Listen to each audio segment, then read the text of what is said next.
Well, good afternoon, everyone, and welcome to today's webinar on HIV self-testing. It's hosted by the International AIDS Society and the Bill and Melinda Gates Foundation. My name is Linda Gail Becker. I'm the president of the International AIDS Society, and it's my great pleasure this afternoon to moderate this webinar. It will start right away and will continue for 1 hour. So we hope that you are really looking forward to a very exciting webinar that will be discussing the latest developments on HIV self-testing coming out of the Conference on Retrovirus and Opportunistic Infections. And we'll also be hearing from a number of experts about how to take self-testing to scale at the country level. But before I introduce our presenters, I wanted to just go over some administrative points. Today's webinar will include 4 different presenters. They will each speak for about 5 minutes.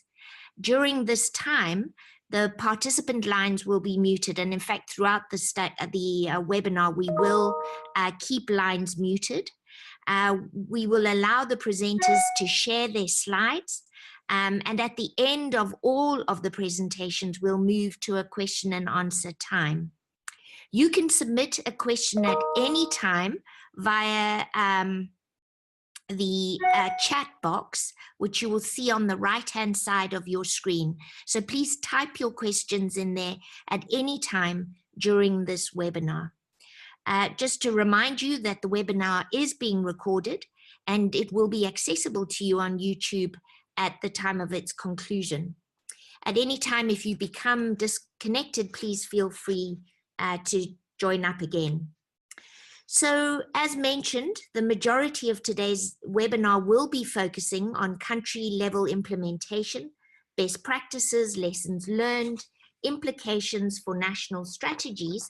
But before we dive in there, I just want to give you a bit of an overview of where I think we are with self-testing at the moment. So, Priya, if you can move to the next slide.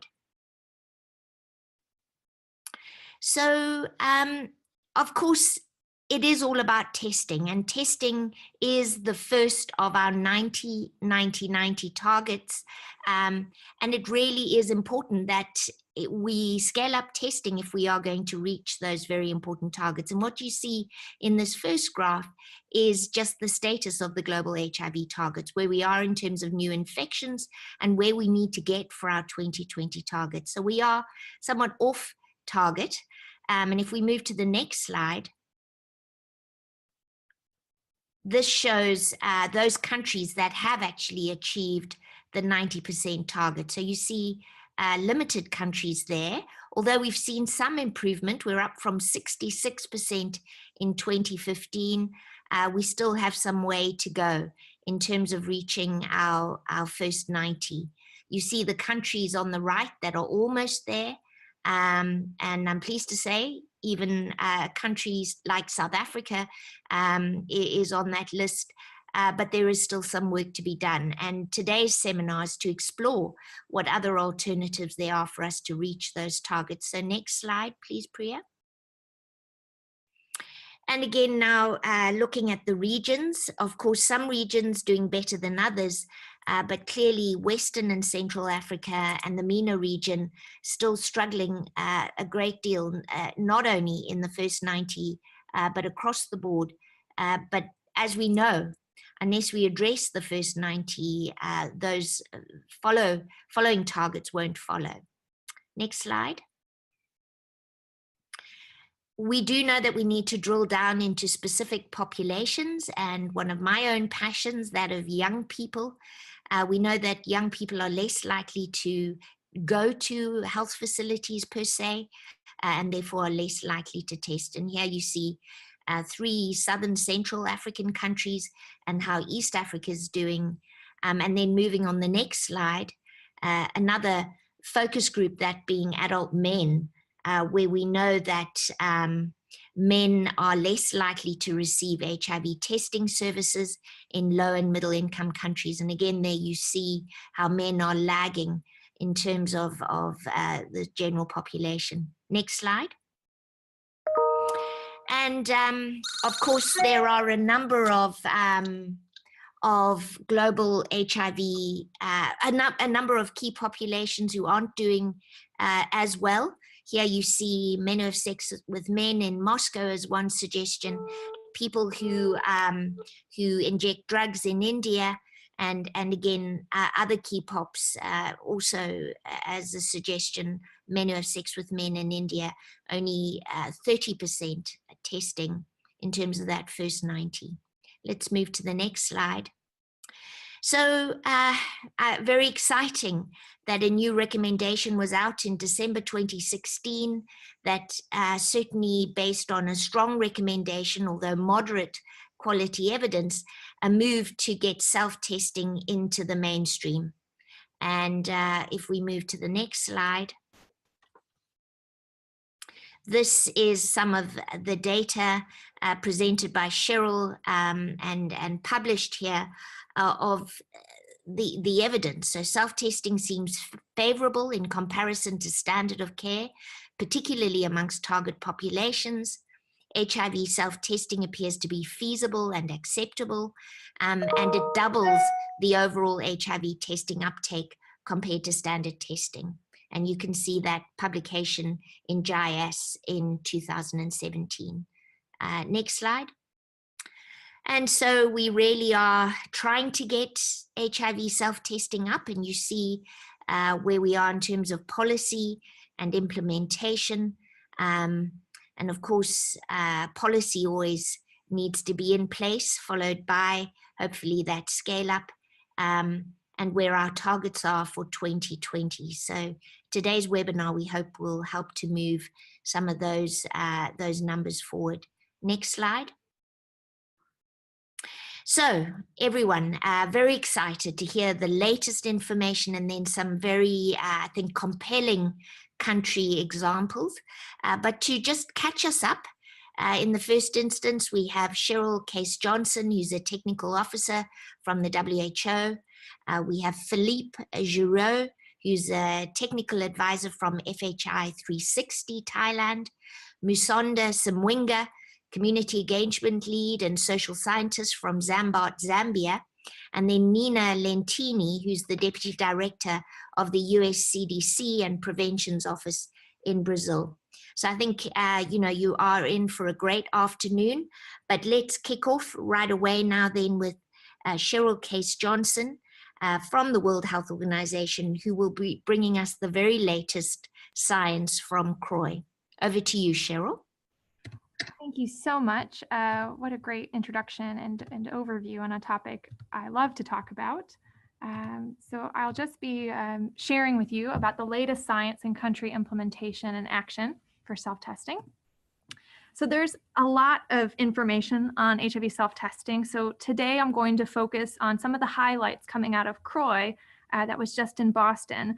But I encourage you to go to hivst.org, where there's lots of evidence and information and policy and implementation tools that are available and can be reviewed. So encourage you to check that out. But I'll just touch on a few of the key points on the latest science from CROI. So I wanted to first maybe start out with a key study that was presented from Lippman and colleagues from UCSF on HIV self-testing implementation and uptake among men who have sex with men in South Africa. This is an important study as there's not been very many implementation studies among men who have sex with men in Africa. So some of the things that we see here, we've seen in previous countries, but are really encouraging to see in another setting, particularly that through this approach, which was a network-based self-testing distribution project, which really meant that men who have sex with men were given 5 kits that they could, give to their partner and also use themselves, that really kind of looked at that approach and showed uptake and acceptability was very high. So over 91% of MSM actually took at least 1 kit, and many also took 2 kits. The approach really reached men who had not tested before, but also those who had not tested in the past year. And WHO does recommend that men who have sex with men test, every 6 months or at least every year So that's something that we would definitely want to increase. What was interesting in the report was that slightly more than half chose blood-based HIV self-test kits. So this study, they used a Tomo HIV self-test, and previous reports have showed, potential preferences for oral tests, but here we see definitely a preference for some blood-based testing, but also a quarter of participants opted for both oral and blood-based self-testing.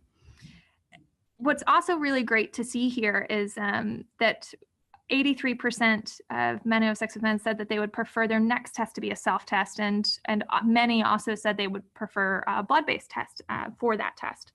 So I think that that's really interesting. And just to move to the bar chart, what we see here is the proportion of men who have sex with men reporting HIV testing in the last, or in every 6 months. And in the blue bars, we're seeing the pre-post results of prior to self-testing and that increase. So we're definitely seeing that increase in frequency pre and post. And then also in the pink bars, we see that what self-reported is that men who have sex with men are saying that they would be more likely that they would test more of them would test more frequently given the self-test. So I think that that's something that we're really glad to be seeing, or it's really exciting evidence. One thing I did want to maybe point out was that in terms of the positivity, about 4.7% of the participants were diagnosed with HIV versus about 5.5% of those, and that's of those that reported their test was reactive. So what I want to point out in the denominators is the 4.7%, that's of the actual people who tested, where the 5.5%, that's the total number of test kits that were distributed. So what this could potentially tell us is that some of the people who were had a positive test, they might have retested. It could also tell us that there might be interpretation issues or other things going on, or multiple other factors, but it's something to be thinking about, as well as potential false reactives to be thinking about what that might be. One thing that was a nice conclusion to this was that this increased frequency could really be maximized with access to high coverage of HIV prevention and also treatment. And then a comment that was made in the oral presentation really touched on why there might be preferences for blood in this population. So some of the thoughts were, one, this population, the finger prick self-test or finger prick blood-based test used in standard facilities, that's something that the population is very familiar with. And then two, there's also been some very strong messaging in this population to message around that HIV cannot be transmitted through saliva. So there might have been some bias or some differences here that you might not see in other populations. So just moving to the next study, this is also a randomized trial looking at self-testing among men who have sex with men and transgender women in Myanmar. And what's really interesting here is that we see, similar to the previous study, that for future testing, there's a strong preference for self-testing among the participants. And we see a lot that the majority, close to almost 90% of participants, they would indicated that they would test regularly if they could access self-testing.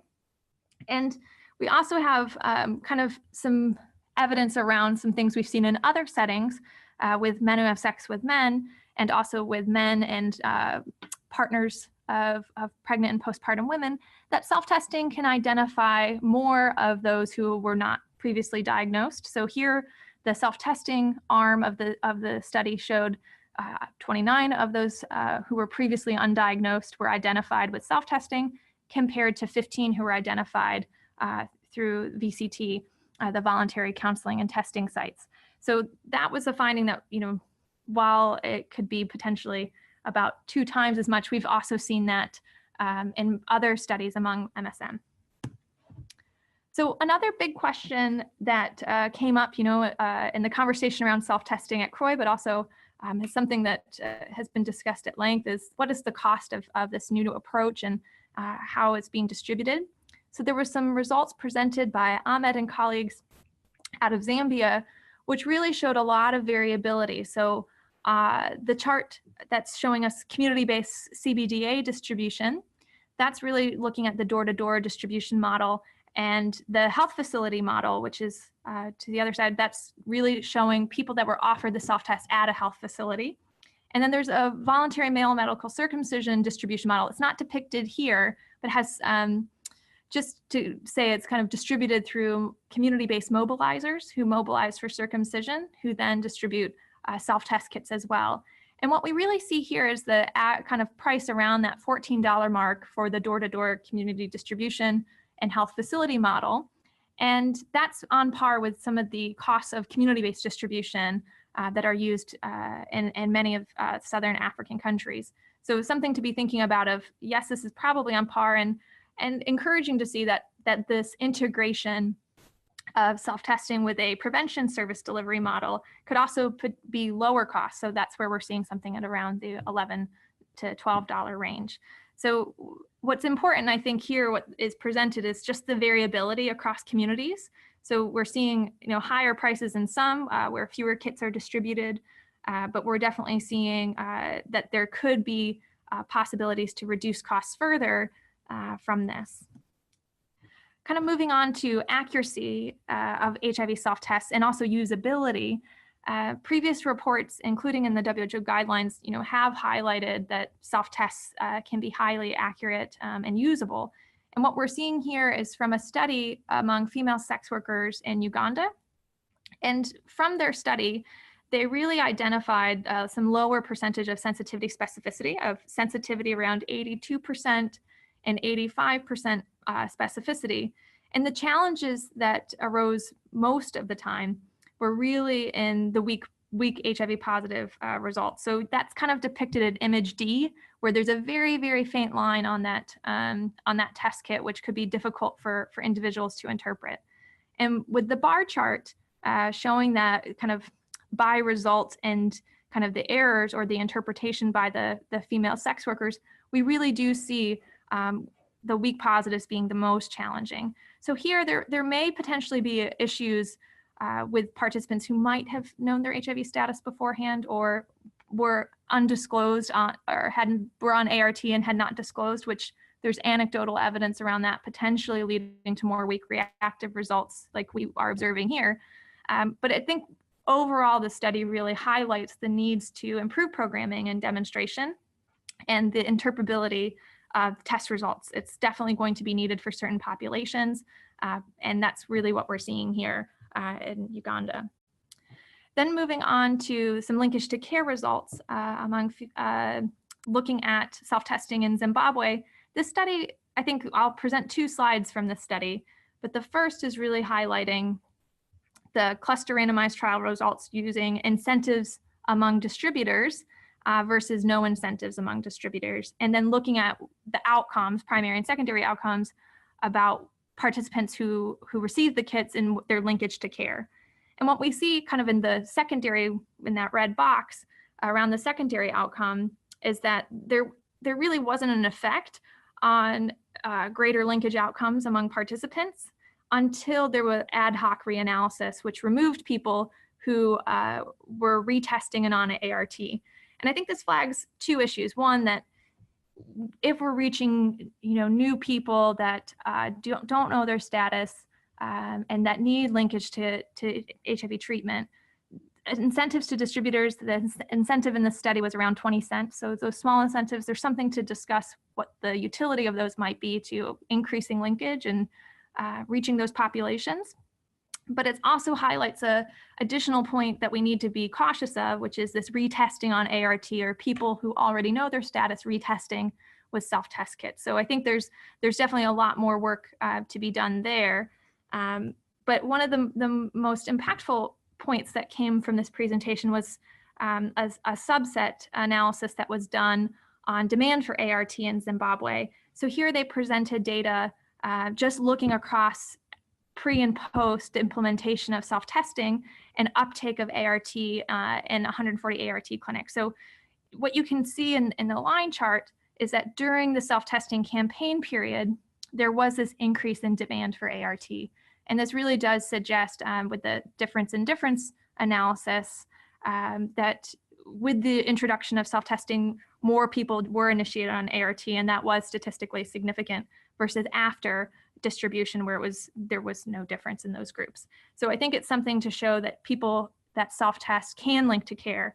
And it's encouraging to see that, because the linkage to care question has been one that's come up in a lot of discussions around self-testing. And this is some promising evidence around the potential to increase demand for ART when you scale up testing using self-testing.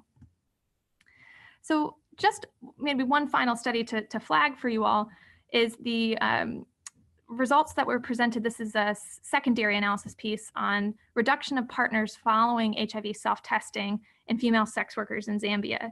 And what they reported here was that following self-testing, there was a reduction in the number of partners, both client and non-client partners, among female sex workers. And I think what's important here is to highlight that, but also to say this is evidence we've seen, in HIV testing previously with no effect on condom use being confirmed by the same study. And I think that there may be these potential additional benefits of partner testing, and it's worth exploring additional components of how self-testing could, be packaged with prevention services. There's a lot of interesting work that I think is yet to be done in that, but it really does reinforce previous evidence that showed that there are no increased risk in sexual behavior following self-testing. And that's been an important issue for countries. And I think this evidence does shed light and strengthen that evidence base that we're not seeing increased risk, whether there may be other factors that took place in the study that might have impacted the reduction in partners, not just the self-testing. So just in conclusion, some of the key highlights coming out of CROI and the latest science really continue to highlight the important role of HIV self-testing. And we see advances in knowledge on linkage to care, and those are very promising. The cost of self-testing is on par with community-based testing, but can be further reduced, most likely. There may be a high impact way of reaching those who would not be otherwise tested, seen by the Myanmar and South Africa studies particularly. There are challenges with retesting among people with HIV on ART, and this will need to be addressed, as well as usability issues that arise as self-testing is scaled up and increasingly rolled out. And country experiences need to continue to be shared as self-testing moves forward from research to implementation and scale up. So thank you so much. Great. Thank you, Cheryl. That was really fantastic. And I think, there's testimony to the fact that some great studies are beginning to come forward. And I see your questions starting to come in. Thank you for that. We'll be addressing those questions once we've heard all the presentations. We're moving right away to Philippe Girault, who is the technical advisor from FHI 360, and he'll be bringing us thoughts about linkages from Thailand. Over to you, Philippe.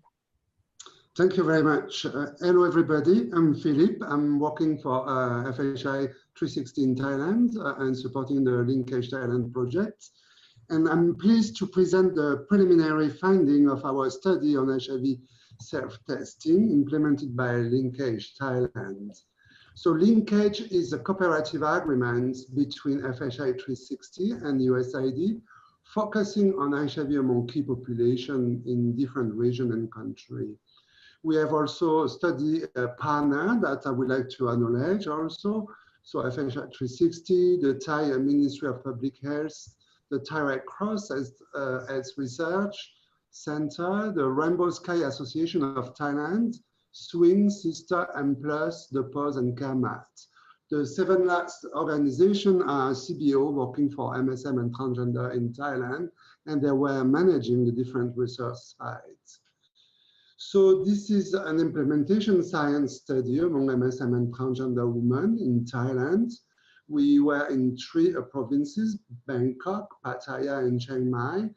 We have already completed the phase 1 from April to November 17, and we are about starting the phase 2 of this study by April.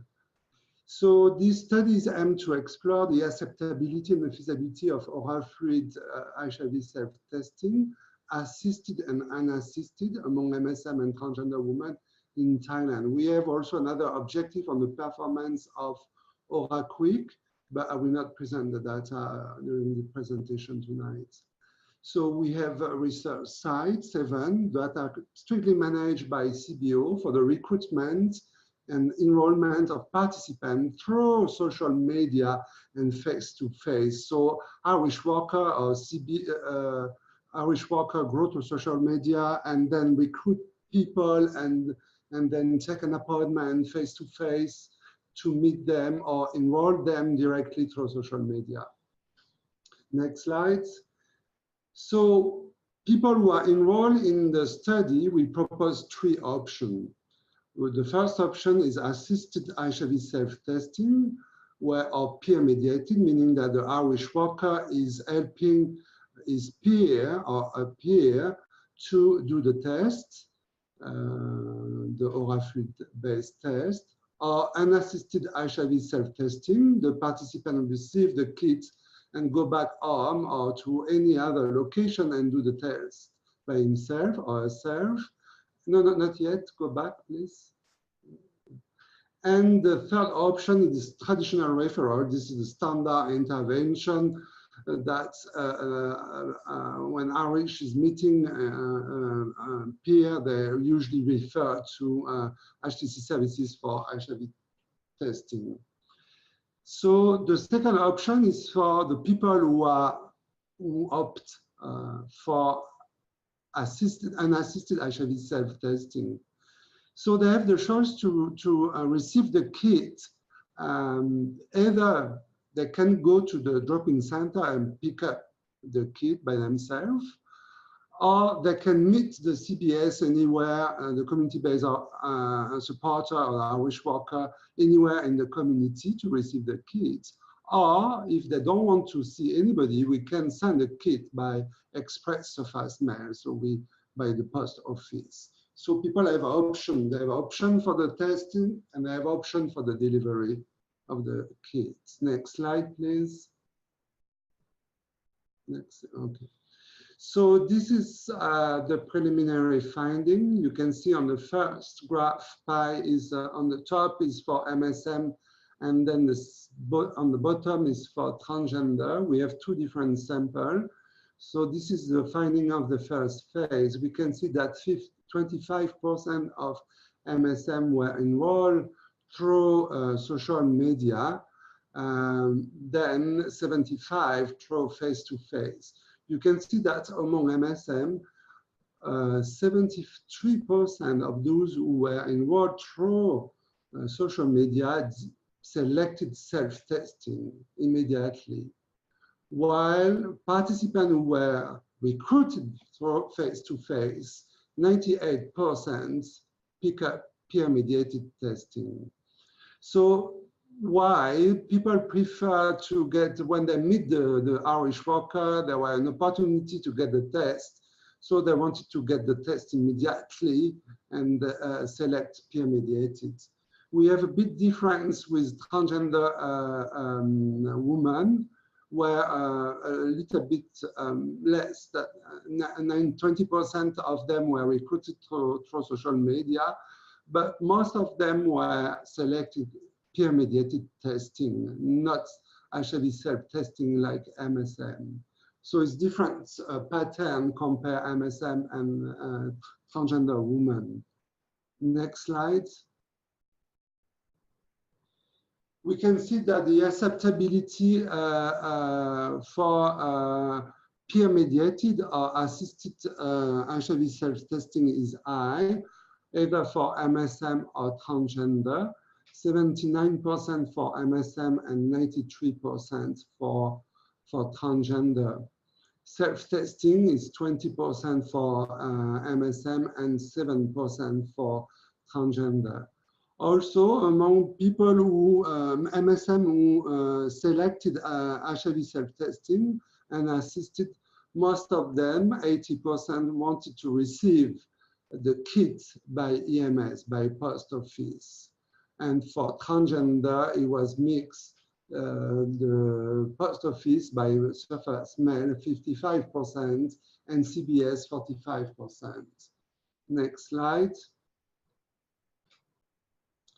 In terms of positivity rates, which were quite high and quite similar to working people at the drop-in center where we have testing services also.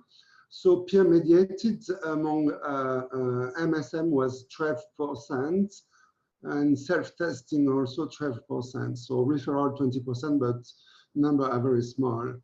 And for transgender, it was a bit lower, 9%. Next slide. This is the data of our linkage to services. So the first table on the top is referral to HIV testing services. People who were tested reactive, either through peer-mediated or self-testing, needed to go to access testing services for confirmatory HIV testing. So among people who were tested reactive or with an invalid result, only 57% people accessed CST services, testing services for peer-mediated, and for self-testing 60%. Also, the second table on the bottom, that was the linkage for care and support services. Among people who were confirmed positive also, you can see that all the total, there were only 71% who were linked to CST services for treatment, of course. So that was a bit below our expectation. We expected to have higher linkages to services for confirmatory HIV testing and for treatments. But in Thailand, people have so much option to go for testing or for treatment. They can go to the private sector. So when we had a follow-up call with them, they didn't want to continue the follow-up procedure with us. They asked us to stop, to call them. So it was very difficult really to track them. Next slide. Next slide. So this is the last slide. So in conclusion, we have high acceptability of oral fluid-based screening among MSM and transgender women population. So we can see that peer-mediated approach or assisted HIV self-testing is a preferred option in our study, but through qualitative data, we learned that because this is the first time, so people who wanted to try first with somebody who can help them, but the second time they told us they will pick up unassisted HIV self-testing.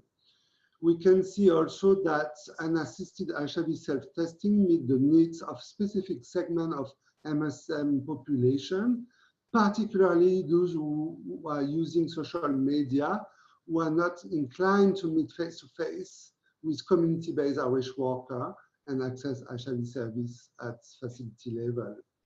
And of course, lesson learned on linkage to HIV services. We need to do more effort to increase the linkage to these services. We can see in other countries around Thailand, there were, like in Laos, increase in also in for linkage to services after follow-up, increasing follow-up and diversifying the network for the referral network where we can send people to get a confirmatory test. That's it. Thank you very much. Thank you very much indeed, Philippe. And moving right ahead to Musonda Simwinga. She's the Senior Social Scientist, Community and Stakeholder Engagement Lead, and she'll be telling us about the HPTN 071 study done in Zambia. Over to you. Thank you, Linda. I'm actually a he. I know my voice is quite small. So no, I'm used to that because my voice is quite small. Thank you. So the HIV self-testing experiences I'm going to share are based on a study called Community-Based Distribution of Oral HIV Self-Testing, which of course implemented in Zambia. Next slide. So HPTN-071 POPAT, and POPAT here stands for Population Effect of Antiretroviral Therapy on HIV Transmission. Actually, this study has been quite successful in attaining the first 90 in urban mobile populations.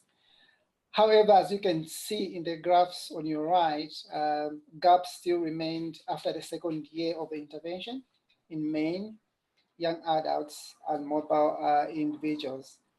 You can see in the first graph for females that the study was still struggling to reach, the 15 to 20-year-olds, and of course in the males as well in the second graph. Next slide. The community-based distribution of all HIV self-testing study was nested within the POPAT study, as I said before, and funded by the 3IE. POPAT is conducted or is being conducted in both Zambia and South Africa, but this particular study was just nested within the POPAT sites in Zambia. And its primary objective was to investigate whether the inclusion of HIV self-testing as an option for HIV testing, in addition to the offer of HIV testing with a finger prick blood sample through community lay workers. And these community lay workers, we call them community HIV care providers, otherwise called CHIPs, increases knowledge of HIV status among the study population. Next. The four intervention communities included in this study had a total of 66 CHIP zones or sections, and these 66 were either randomly allocated to continue with the POPAT intervention. That's the 3 of them. So the 3 of them were randomly to continue with the POPAT intervention, and this was the non-HIV self-testing arm, or randomly allocated to offer a choice of either a finger prick or oral HIV self-testing, which was called the HIV self-testing arm. Next. So HIV self-testing was added in the zones randomized to HIV self-testing for a period of 3 months. And the CHIPs gave an individual who accepted the offer of HIV self-testing a choice of either to self-test or to test using the finger prick test. HIV self-testing was done either supervised in the presence of the CHIP or unsupervised in the absence of the CHIP. And individuals older than 18 years of age were actually allowed to collect an HIV self-test on behalf of their partner, and usually these were married partners. Next. So the outcome of the study was knowledge of status, and knowledge here defined as either tested by the CHIPs or self-reported. As you can see in the results, there was actually a moderate increase in the knowledge of status, but there was a good increase of about 5.3% actually in males. And I think this was good because this is a subpopulation that we were targeting. And there was an almost 10% increase in the previously untested people. And this is from year 1 and the year 2, we could not test these people. Sometimes they were found at home, but they refused offer of HIV testing. So again, it was good that HIV self-testing was able to help us mop up these individuals. Next slide. So I move on to talk to some strategies that we can use to increase HIV self-testing rates and create awareness. One of them is the door-to-door testing using lay workers, like we use the CHIPs. And we found out that some people are lazy to go to the clinic, and some people don't want to go to the clinic because of stigma. And some are involved, in mobile livelihoods. So they go outside their respective communities, to conduct their business, or even between communities. So the door-to-door delivery was quite good because we could reach them at the optimum time. Secondary distribution was also good, as you could see that men were able to get test kits from their partners, and women as well. So secondary distribution is likely to help you catch the mobile populations. But more importantly, we found that secondary distribution helped us, or the people that tested, especially couples, to disclose to each other, and to test as couples. The other strategies we could use are community-led approaches, I think, which has been already mentioned here. You could use community hubs, kiosks, and pharmacies. And these actually empower communities and ensuring that communities take ownership for HIV self-testing. And the other one is actually facility-based approaches, and these have been again mentioned here. Let's go to the next slide. So the other lessons learned was that using a combination of oral, written, and pictorial instructions enhance the performance by the self-tester. So the self-tester could, the person testing could either use oral instructions or written instructions, but in most cases we found that a combination of both was used. And more so in this context, in Zambian context where there's low literacy, pictorial instructions were quite important.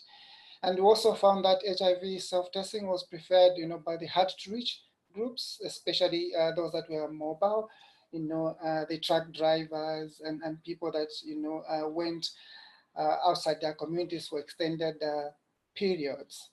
We also found that social harms were a little bit difficult to identify, and we think they're really hidden due to cultural reasons. People don't want to wash their dead linen in public.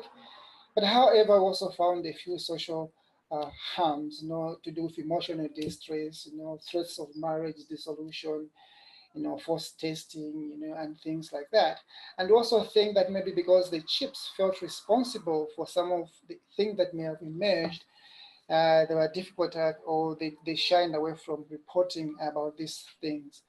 But we also learned that ongoing support is actually required for successful linkage to care because of the barriers that we know about stigma, and also about the livelihood issues I've talked about. Next slide. The other thing we learned actually that HIV self-testing reduced enacted or experienced stigma, but actually did not reduce internalized stigma. And this is because, a person can avoid going to the health facility, to the clinic, not to be seen, but they cannot avoid, or being afraid of what people are going to say, which is actually self-stigma. And we also learned that counseling was considered essential to reduce unintended consequences. We asked people about how or their perception of social harms, but also how we can, mitigate social harms. And often people talked about, counseling as one way of doing that. HIV self-testing was also found to be empowering, especially for the adolescents, who don't want to go to see healthcare workers. But also, for women, because they could do it at their own time, and get results, even before their husbands come home.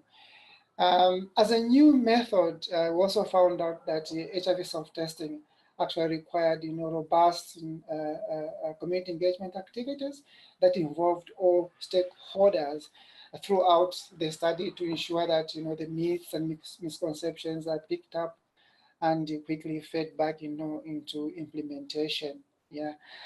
And lastly, we also found out that as a disruptive technology, it takes time for both the lay workers as well as healthcare workers to accept HIV self-testing. But as the study went along, I think both of them were able to accept this. Next slide.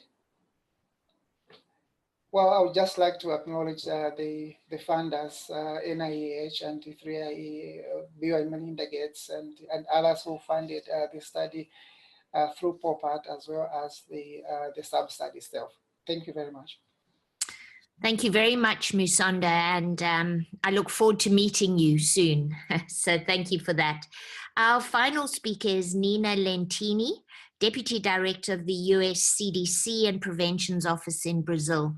And Nena will be giving us, I think, some in-country examples from South America. So over to you, Nena.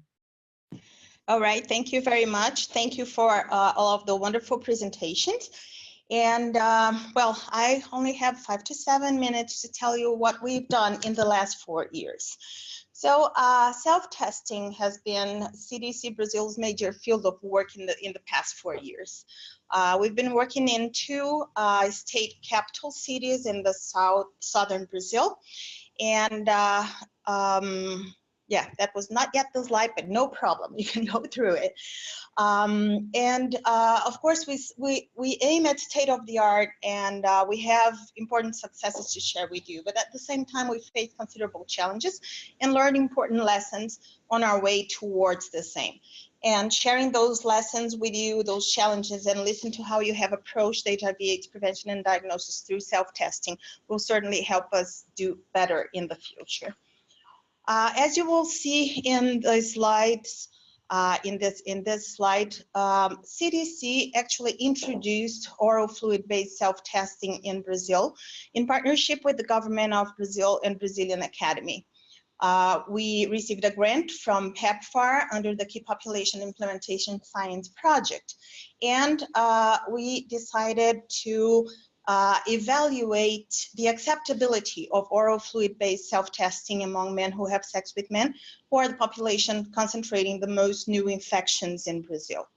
Until today, this oral fluid test has not been approved for self-testing in Brazil. Unfortunately, only one fingerprint self-test is approved for sale in pharmacies and accessible through the public network.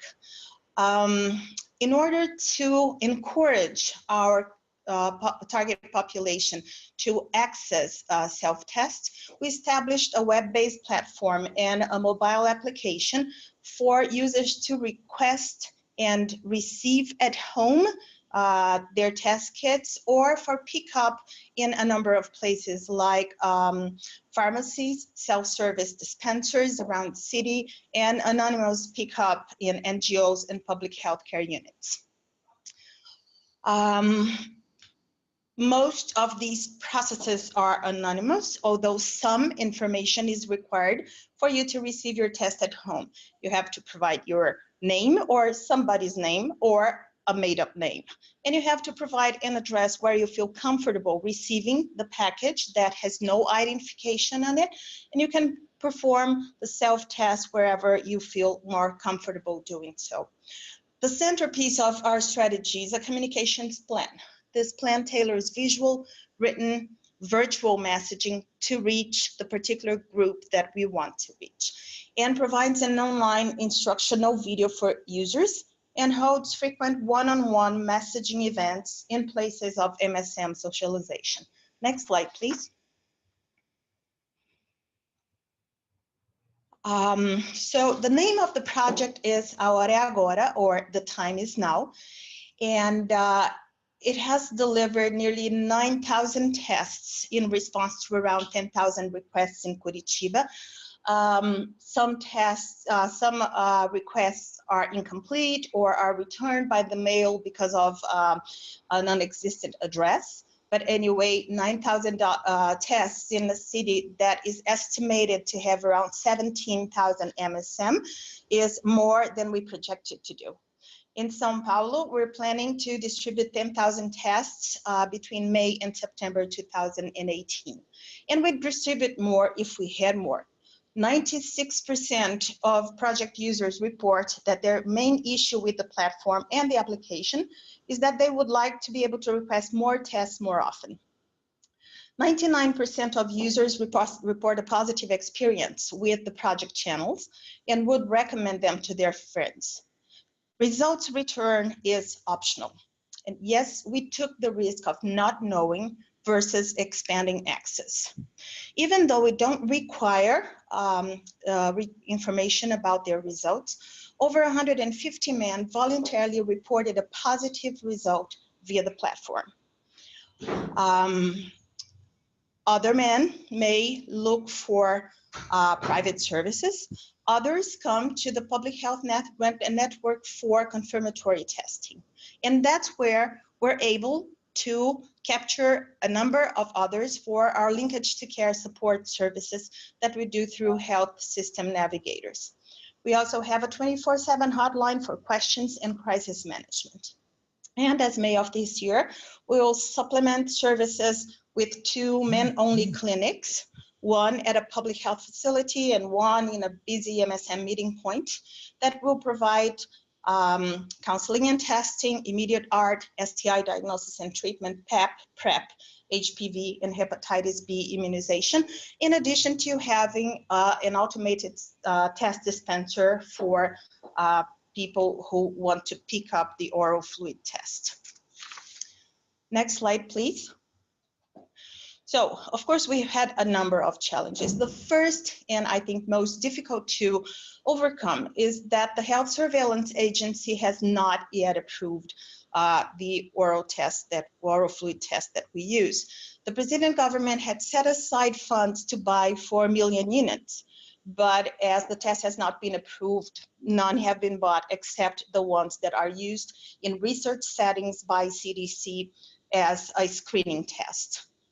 There is, of course, demand for from other high HIV-stricken areas, but at this point in time, we can't consider further expansion. Also because the importation, packaging, and logistics costs remain high. Brazil has very high importation taxes, and we've paid around $12 per test, while you can buy them in Thailand if they're approved in country for $4 a piece. We're expecting this approval to happen this year, by the middle of this year. And that would certainly help us consider expanding these services to other people. Civil society was initially concerned with crisis management and linkage to care. The 24/7 hotline, NGO partnerships and availability of health system navigators helped with that. And the constant partnership and voice of NGOs in the project also helped us improve accountability. Our greatest challenge, however, is to ensure that we're able to reach out to our target population with the right messages through the most effective channels. Gay meeting sites played a key role for some time in disseminating our messages. However, ever since WhatsApp has been adopted by nearly 100% of the Brazilian population, together with other freeware instant messaging applications, we noticed the creation and expansion of secret or by invitation only groups. Our ability to reach them is limited, of course. To overcome this, we count on the support of gay and MSM-friendly establishments, such as saunas, movie theaters, cafes, and bars that disseminate our work in their own facilities, as well as in virtual closed groups. As an example, the second picture at the bottom of the slide shows a cafe that's literally wrapped up in our Agora messaging. Walls, aprons, a window facing the street all bear our logo and messages for free. Other than that, we can't complain. Project evaluations show that self-testing is the preferred choice among MSM users of our project that also offered mobile and health facility-based testing. And our project was included as a good practice in the WHO HIV self-testing guidelines. Next slide, please.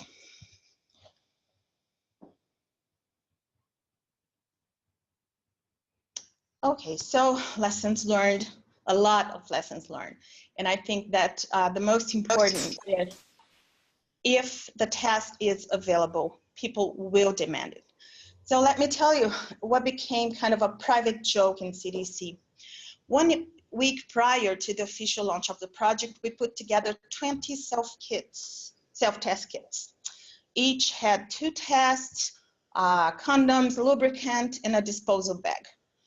The project was new and unknown to the target group, so we thought that that would cover us for some time, maybe a month.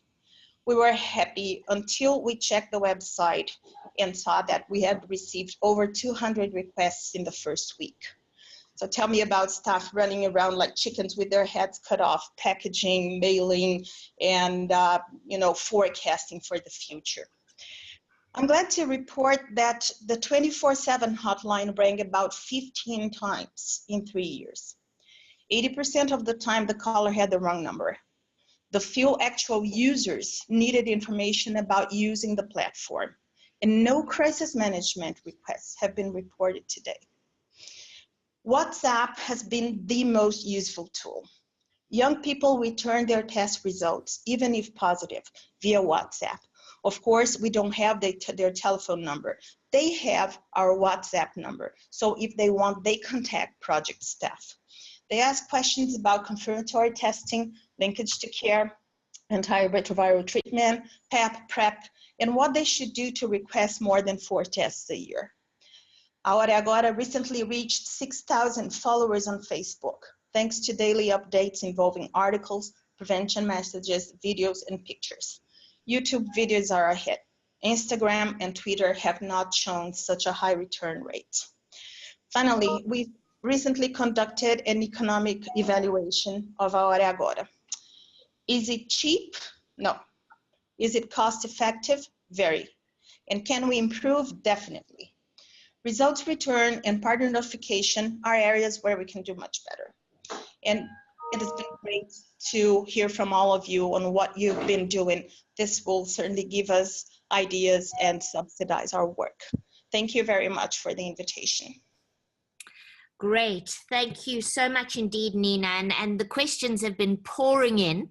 And I'm sure that even after this, there's going to be opportunity to collate these and send you responses.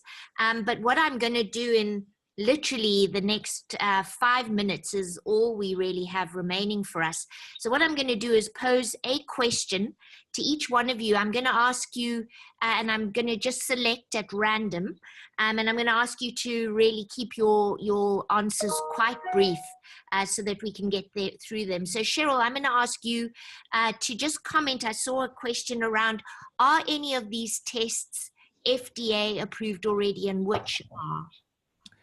Excellent question. So the studies that I summarized, I think the majority are using the HIV self-test from the OraSure HIV self-test, the majority, and that is a WHO pre-qualified test. And this is a rest of world version.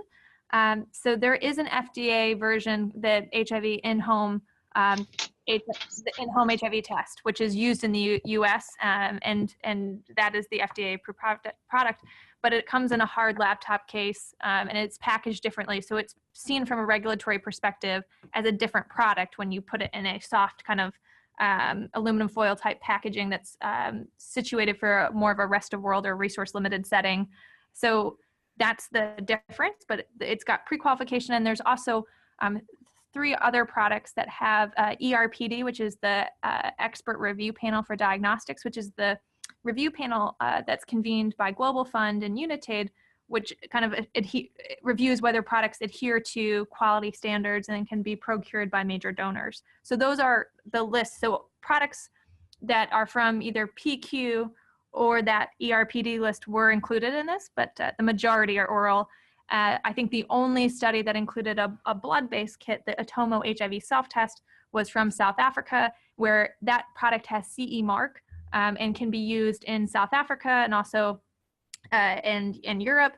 But there are potentially different criteria for the public sector where you would want still an WHO pre-qualification or a different additional stringent regulatory authority approval. So I hope that helps, in short, talking about complex regulatory issues. But yes, those are the approvals that that have been given to those products in question. Thanks, Cheryl. Philippe, I'm going to ask you, given your experience in Thailand, and I know a wider experience in Asia, what would your advice be around, you know, creation, demand, education, strategies around getting the word out in more conservative societies, maybe more low prevalence type societies? What are there any kind of nuggets that you can give in just a few minutes? Well, that will not based on the experience in Thailand, but more in Laos, where we have low prevalence also, and we also implemented peer-mediated HIV self-testing. And I think the most important is to increase demand, is to get these people discussing through forum, like you can do through social media or in a physical location. It's important that people understand HIV self-testing. There are a lot of misconceptions, especially with oral fluid-based HIV self-testing, because people don't understand why suddenly we need to test the saliva, and then is not so good, you know, matching with the prevention message that's saying that kissing people doesn't transmit HIV. So people, there are a lot of misconceptions. There are also people who do not trust saliva because they think that they believe that the disease is we can see this is only on the blood, so they prefer to get a blood-based test. So there are a lot of things to do in terms of increasing awareness of the community. Also, I think one of the speakers also mentioned also to explain how to go through different steps for doing HIV self-testing, where we can access this HIV self-testing. There were a lot of questions also on, you know, whether there was serious adverse event or social harm. We monitored that 48 hours after the test. We had interviews with the people through phone, and we didn't see any serious adverse events, no suicide, nothing. Only, you know, anxiety, fears, and that's it, you know, as people who are tested positive in the facility. So there was a minor number of people who reported this manifestation. So Thanks. I think everything is, you know, pushing the community, educating the community, increasing the awareness of the community, involving stakeholders also, because it's good also to involve them. Thank you. Thanks, Philippe. Musonda, I'm going to ask you in a word, do you think from what you learned in pop art, it's better to go with an ad hoc distribution of self-testing or a more targeted distribution of self-testing in a particular country? Well, I think for us, a more targeted worked very well, and this was the door-to-door distribution and using, you know, health lay workers. The advantage we had was that these were individuals who had been working in the pop-art study and they had established relationships with communities. So it was very easy, you know, for the community to open up. It was very easy to, you know, assess where there were any social harms happening. And it was actually very easy also to, you know, conduct linkage to confirmatory testing as well as care. But I think that a combination is really, really important because you are looking at different populations. You know, you've got mobile populations, you know, you've got individuals who are usually found at home, but you also got adolescents. So I think that, yes, targeted, but different modes of distribution are needed to try and, you know, cater for the different populations. And it's also important to actually focus, you know, on the high risk groups, you know, and try and assess, you know, and get an in-depth understanding of how we could reach, you know, those groups. Great. Thank you, Musonda. And I'm going to give, Nena, I'm going to give you the last word. You know, cost is king. What are some of the ways you think we could try and drive that price down and get it both? You're saying it's very cost effective, but how do we get it affordable as well? Any ideas from your point of view? Well, I think that bulk acquisition is what really makes it most cost effective, you know, or can lower the prices. And so I think that WHO has a huge role in this, PAHO and other mechanisms that would allow countries to buy, you know, very large amounts, and just do the packaging and the instructional material in country. And in the case of Brazil, once we get approval, I'm sure that this cost is going to go down. I'm just going to check with our leaders whether we've got some time still to carry on. Are you guys okay if we carry on for a bit? I'm fine with that. Happy to. All right. Okay. I'm going to ask then perhaps any one of the panel, should we worry about the psychosocial consequences and the need for counseling? I think it's probably one of the most common questions we're asked about self-testing. Perhaps, do you want to chime in there? Let's go to Musonda on that. What about the need for counseling? Yeah. Our qualitative activities or study actually found that people really wanted counseling, and especially those that tested HIV positive or any form of support. So counseling is actually very important, and but we should be looking at other forms of support. You know, what type of counseling are we talking about? Is it the traditional counseling that we are always used to, or are there other forms of counseling that we could actually offer, let's say through telephone counseling, or even through individuals that are found in the community? And I think that further studies should be looking at that, because actually the traditional counseling as we know it may be very difficult to to offer at a large community level, but maybe looking at the more targeted or other forms of counseling is very important. Great. Cheryl, can I let you comment on that one? Excellent. Yeah, I think to me with self-testing, it's not so much a debate about counseling or no counseling, but it's pushing ourselves to think about innovative ways to deliver those messages and link people to counseling resources and messages. I think that there's something to really be said about that, as like, it's good to have support or the right information when you're delivering that self-test. And then what happens after kind of an initial post-test counseling, there's other health services. So I think we should be thinking about innovation there. And I think it's also something to flag, in addition to the qualitative research for some populations who really want counseling. We've seen a lot, especially in key populations or users that they test quite frequently. They're really looking at the self-test as a way to not obtain counseling in some circumstances. For many, it's some of the messages may be repetitive, or they may not want to receive those all the time. So I think that we have to be a little bit flexible about the different types of users that are attracted to self-testing. And I think lastly, self-testing may not be for everybody. People opt into it for a variety of reasons, and there's a self-selecting quality to it. So there's standard testing services, and I think we should encourage people that may not want to self-test to use those services. Those are going to be immensely critical. Self-testing will not replace those important HIV testing services. But I think it's important that we think about it's available for those who want it.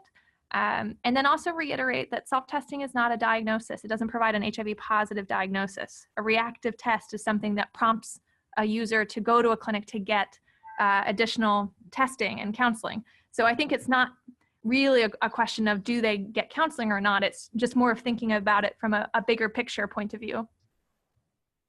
Great. Thank you, Cheryl.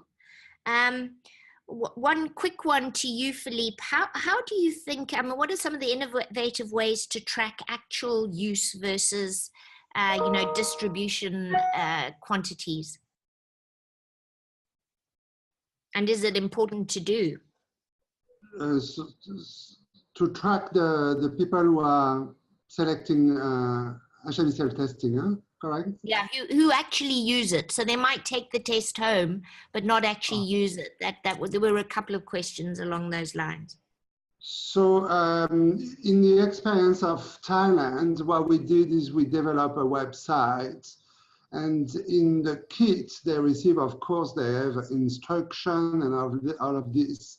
They have also a password, and on the website they can enter to secure page, to their personal secure page of the website, where they can watch a video on the instruction for doing the test, how to interpret the results, and also where they can enter the results. Of course, there is no name, there's just a study ID number. And we can also contact them through social media. I think US CDC in Brazil mentioned that they were using WhatsApp. What we did also WhatsApp line to follow up participants. So until that, we don't see the results in the website, we continue the follow up by social media, WhatsApp or line.